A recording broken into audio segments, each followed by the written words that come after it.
Biblical justice is really joining God in the work that He's doing to make things right and to free the oppressed.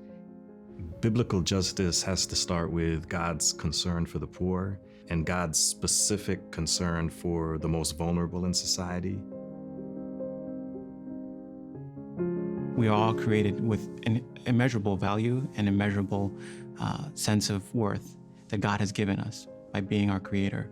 Justice in New York City would be that the life outcomes of children wouldn't be so heavily determined by the zip code where they're born, by the color of their skin. It would be bringing equity to education and schools, to housing, to employment, to food access, to child welfare. People having equal access, that to me is biblical justice. We work with isolated families. Families are really struggling during this time with at-home learning, with lack of childcare or daycare.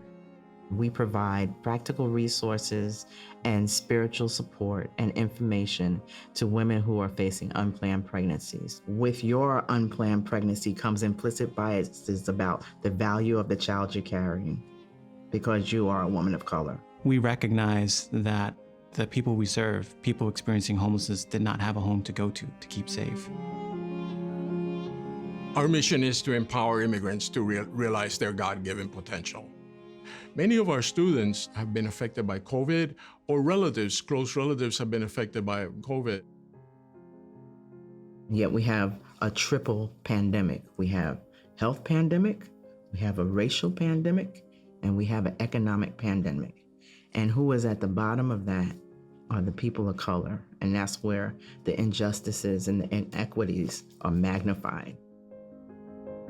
And ultimately, these are stressors that we're all experiencing. We've seen a greater need to collaborate and expand our partnerships in the city, and Hope for New York has been really essential in doing that with us. Hope for New York has been a faithful partner with the Bowery Mission for over 20 years, specifically during this time with the COVID-19 emergency relief grants. Through these grants, we've been able to continue to provide services in incredible and challenging circumstances.